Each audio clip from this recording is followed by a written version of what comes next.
Hey, what's up guys? It's Scares here. Now our first story for today comes from the YouTuber MrBeast. So obviously MrBeast is like the biggest YouTuber on the platform right now, and for those of you who don't know, he has his own burger chain called Beast Burger. Now Beast Burger is huge. They have hundreds of locations around the US, but the thing is with Beast Burger is you only can get it delivered. There's no physical location, there's no physical restaurant, you can only get delivery. Well, it looks like that is all about to change because MrBeast is really opening up his first ever Beast Burger restaurant that you can actually go to in the American Dream Mall. He tweeted this out last week. He says, I'm opening a physical Beast Burger restaurant at the American Dream Mall on September 4th. I'll be working at the restaurant all day the first day, and if you stop by, you might see me. He then says, I'm so grateful for all of you traveling on the 4th to eat at Beast Burger, but I want to make sure you have realistic expectations. I have a feeling that over 20,000 people are going to show up to eat, and we can only cook so many burgers an hour. Please be aware that if you come, it will probably be a lot of waiting in line, like hours, and I can't guarantee that we get you in that day. I also can't guarantee that you'll meet me and the boys.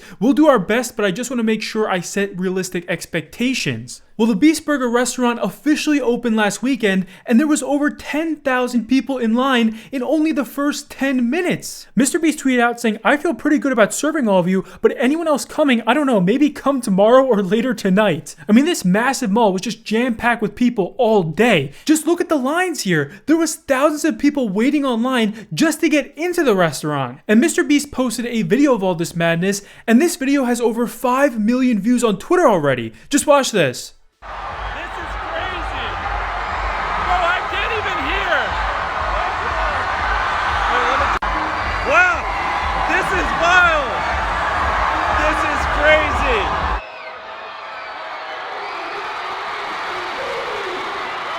MrBeast also tweeted this out. He says our grand opening broke the world record for the most burgers sold in a day by a single restaurant. And the next story for today's video comes from Ninja. So we all know that Ninja is one of the top gamers out there. This guy has a massive YouTube channel. He was #1 on Twitch for a very long time, and everyone knows him who plays Fortnite. But last week, while Ninja was playing Fortnite, he had a huge breakdown on stream. He just couldn't take it anymore. He was upset with the game, and he just left his stream. Ninja? Can't do it anymore, dude. Can't. What happened? I'm fucking sick of this, dude. I'm sick of these fucking players spamming Rift-to-goes every single. I've had enough, man. No, I'm not even fucking kidding, dude. I've had enough. I can't even. I'm not even. I'm leaving. No way. I'm done. What? I'm done. In fact, I'm honestly, dude. I'm not even gonna. I gotta take a break from streaming, dude. I'm gonna lose my fucking mind, bro. I'm sorry, dude. I know we were supposed to play all day. I can't. It's all good, man. I'm sorry, dude. I'll talk to you later, Seb. Chat, I don't know when I'm gonna be live, man. I don't know where I'm gonna be live next, but I gotta get off, man. So a lot of fans and creators were concerned for Ninja, and he changed his profile and everything. People didn't know what was going on. He then tweeted out saying, I just need a break. I don't know when I will be back or where. So this left people wondering what's going on with Ninja. You know, does he just need a mental break from Fortnite? But just a few days ago, people noticed that Ninja got unpartnered on Twitch. That's right, Twitch took away his partnership, and there was speculation on if Ninja was going to move from Twitch to YouTube. Well, it turns out that Ninja is really moving to YouTube. That's right, but he's not only moving to YouTube, he is moving to every single platform. That's right, Ninja is not only going to stream on Twitch and YouTube, he's going to stream on TikTok, on Twitter, on Facebook, Instagram, name the video platform, Ninja is going to be streaming there. This guy is literally going to stream on every single video platform all at once. I am Tyler Ninja Blevins, and I'm going to be live everywhere. Twitter, Instagram, TikTok, Facebook, YouTube, Twitch, Patreon, maybe OnlyFans. Well, many creators think that this is a very interesting idea from Ninja, and Ninja might actually be pioneering the next stage of streaming. We might start seeing streamers stream everywhere. It doesn't just have to be Twitch and YouTube. It could be on literally every platform all at once. Obviously, you need a very good upload speed, but still, this sounds like a really good idea to promote your stream on every single platform. But keep in mind that Ninja marketed this whole idea from having a mental breakdown on stream. He broke down and he left his stream, and people were obviously obviously very concerned for him.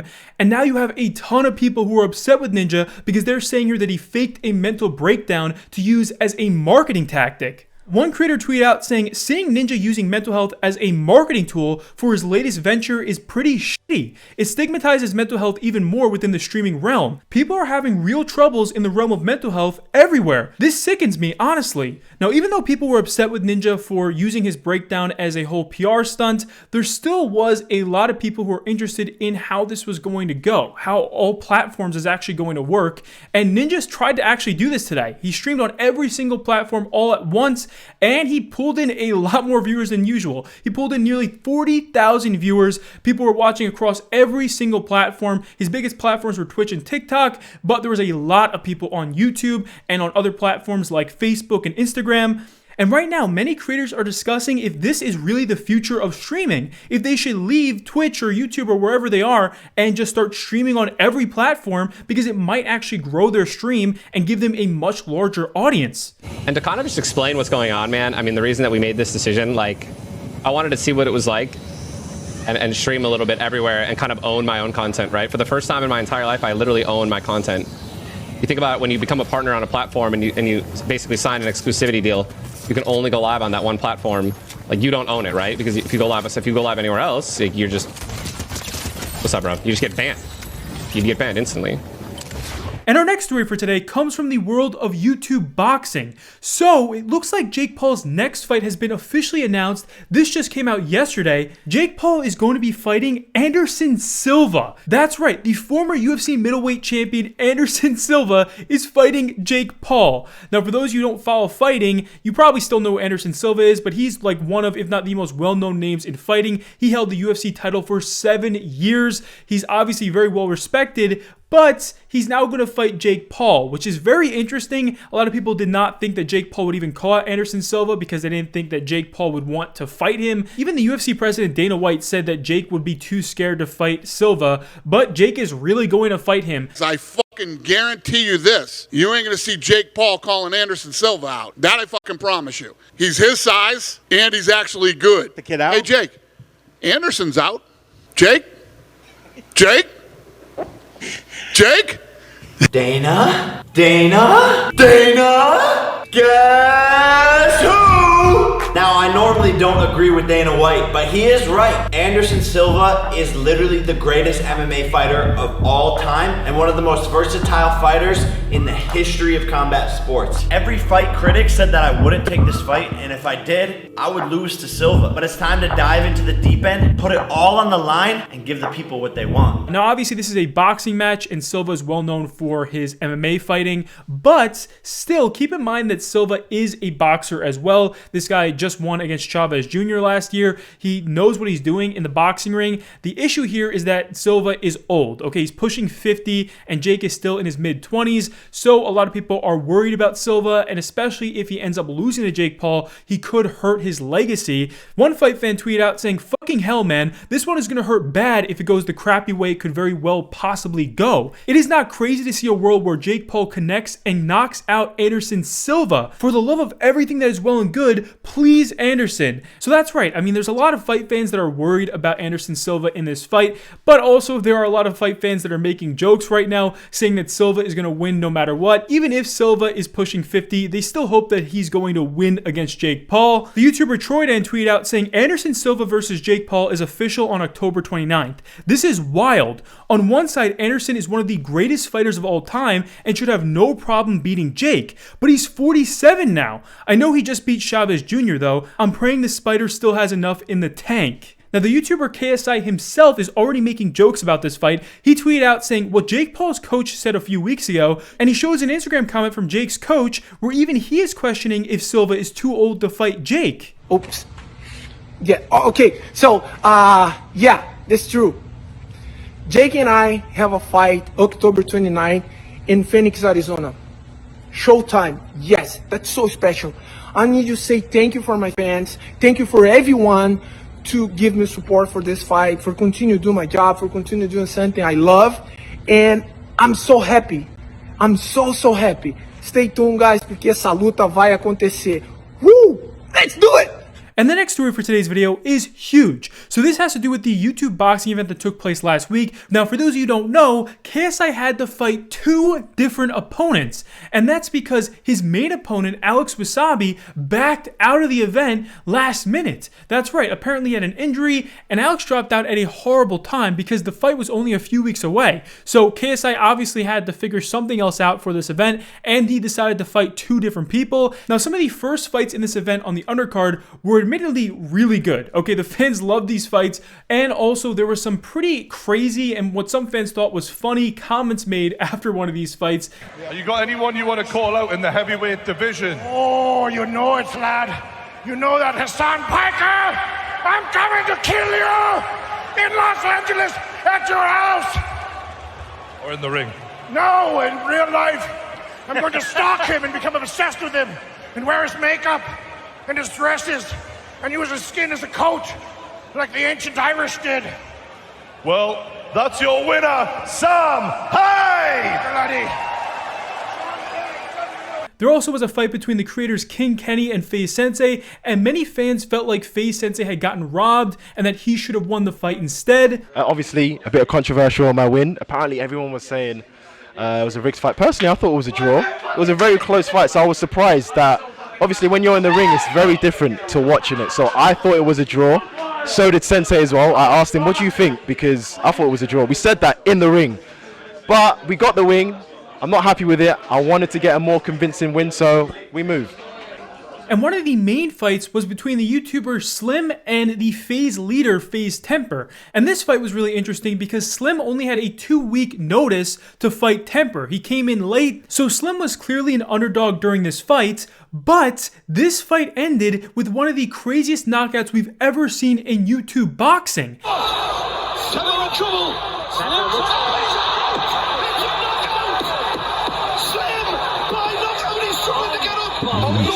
No way can this carry on. He's out. And it's no way.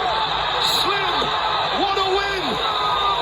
Slim, the hitman, has another target down. But after this fight ended and Slim was declared the winner, Temper openly disagreed with the ref's call, and he made a whole video saying that he did not think he really got knocked out and that he should have actually been allowed to continue fighting. When I got, knocked down, I felt like I was ready to keep going. I was genuinely ready to keep going, so when they stopped the bout, I was fucking pissed. My biggest takeaway from this loss is to not fight with my emotions and to stick with my game plan, because that's the reason I got caught. It's because I let my emotions get the best of me. But he got a ton of backlash over this, and he has backtracked a little bit on what he said. So obviously, there was a lot of controversy surrounding many of these fights during this event, but we're going to skip most of the fights and just talk about the most anticipated and biggest fight of this whole event. This was between the YouTuber Deji and Fusi. So both these guys are kind of controversial in the YouTube boxing scene. Fusi lost his first match a few years ago against a YouTuber named Slim, and Deji has lost 3 of his last fights. Okay, so 3 of his last YouTube boxing matches he lost, and obviously people have been very supportive of Deji, but there also was a lot of viewers and just straight up haters who just did not believe in Deji anymore. They say here that Deji doesn't take boxing seriously, and they say that he cannot win. Okay, they obviously were very upset with him for losing his last 3 fights, and they feel like he just should stop boxing forever. Well, after Deji lost his last fight, he went silent on YouTube. He stopped posting and he just trained. No matter how many times you get beat down, you can still pick yourself up and conquer. I'll be your example. I'll see you in the ring. Deji did whatever he could to try to prove the haters wrong and win this fight. And during this fight, everyone could tell that Deji's training really paid off. I mean, he looked so much better than Fusi in the ring here, and by the end of this fight, Fusi's face was absolutely wrecked from all the shots he was taking. I mean, it was really brutal. And by the 3rd round, you could tell that Fusi had enough. He was getting hit a lot, he kept going though, and he didn't give up, but his team ended up throwing in the towel, and Deji finally won his first ever major boxing match. Yes! That's it! Let's go! Let's fucking go! Let's go! So this was by far the biggest upset that we've seen in YouTube boxing, and there were so many fans and YouTubers congratulating Deji on proving people wrong and showing us that he can really fight. And the person who was most proud of Deji was his own older brother, KSI. Oh, say, one more. Oh my God!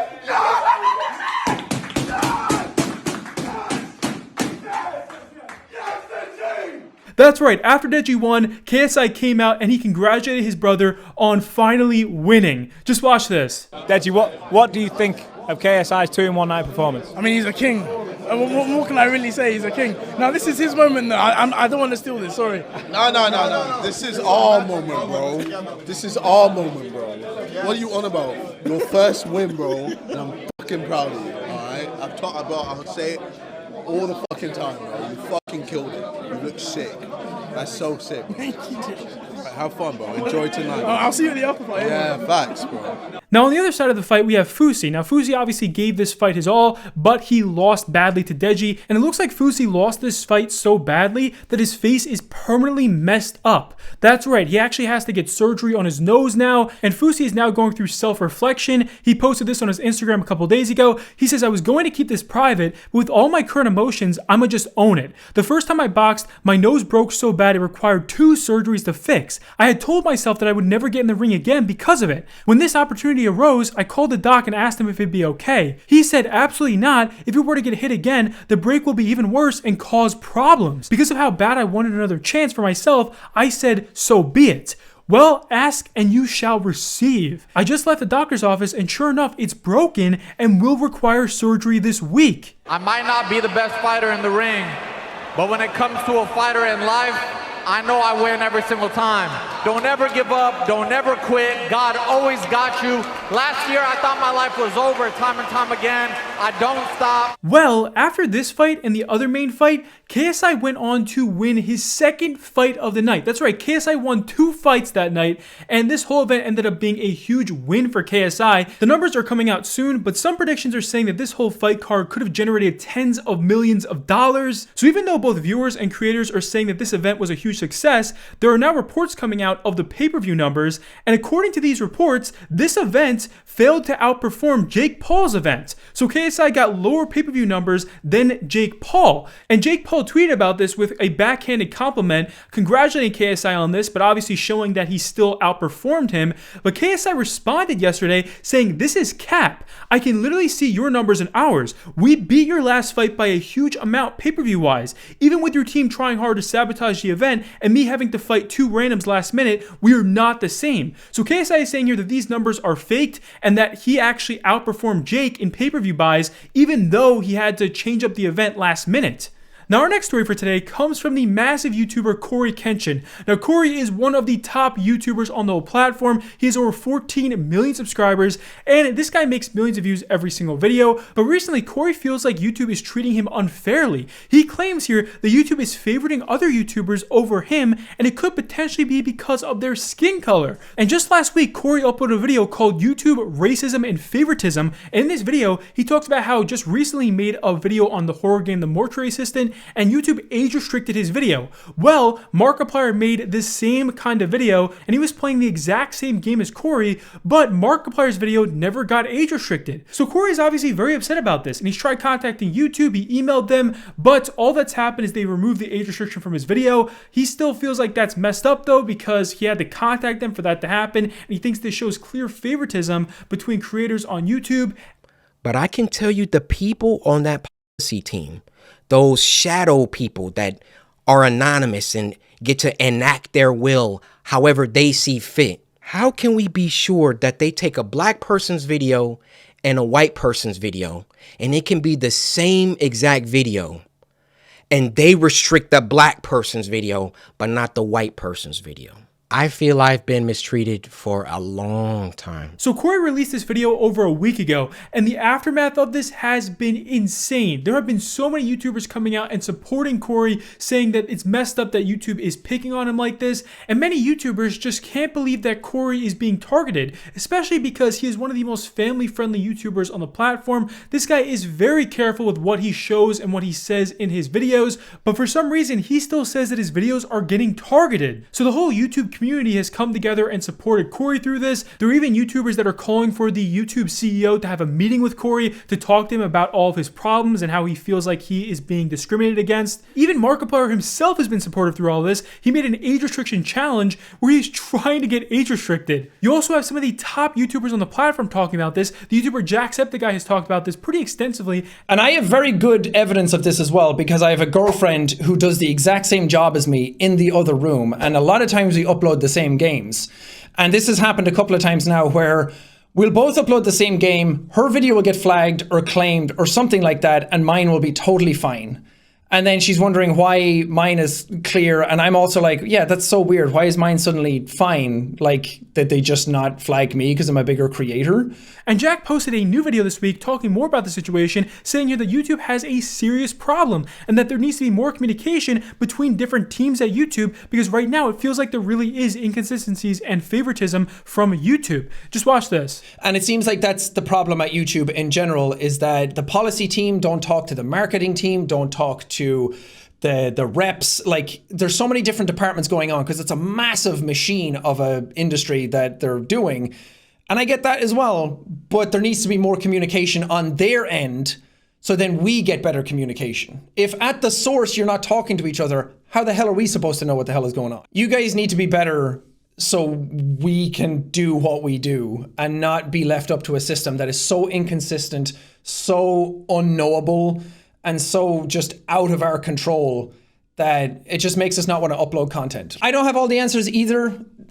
For some people, this will just sound like complaining, but I genuinely just want to see change happen on the platform where everybody is treated fairly. So obviously both viewers and creators are very upset with YouTube right now, but our next story for today has to do with another platform getting called out, and this is Twitch. That's right, the massive YouTuber JiDion has decided to call out Twitch for favoritism. So for those of you who don't know, JiDion is a huge YouTuber and he used to be a massive Twitch streamer, but he got permanently banned off of Twitch. Now he was banned because he was apparently harassing the female creator on Twitch known as Pokimane, but him and Pokimane have made up now, and that situation has been over with for months, okay? They're cool, they're friends now, but for some reason he is still permanently banned off the whole platform and he can no longer stream there. And since JiDion's been permanently banned off of Twitch, he's noticed many other female creators getting away with things that are horrible, but they're not getting permanently banned either. And he brings up many different examples here. One of these actually happened recently. This was a female streamer who was having intercourse on stream. Okay, she was just doing it on stream, and viewers could literally see this happening on the reflection from her own window.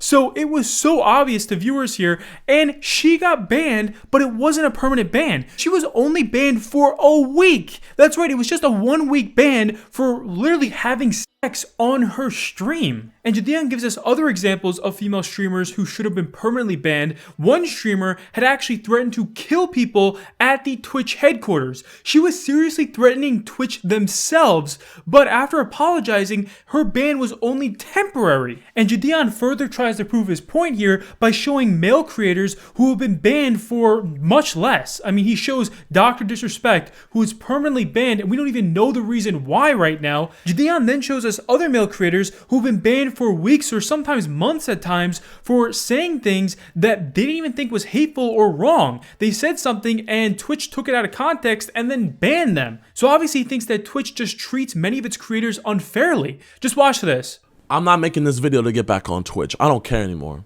I'm on YouTube, I'm having fun, I'm doing my own thing. The old JiDion would care, yeah, but I don't care anymore. I'm doing this to make a stand. I'm doing this because I know this is what's right. Twitch, you're gonna address this right here. You're not gonna weasel your way out of it. I need you guys to use this hashtag that's been down here this entire time on Twitter. They can't keep getting away with this, man.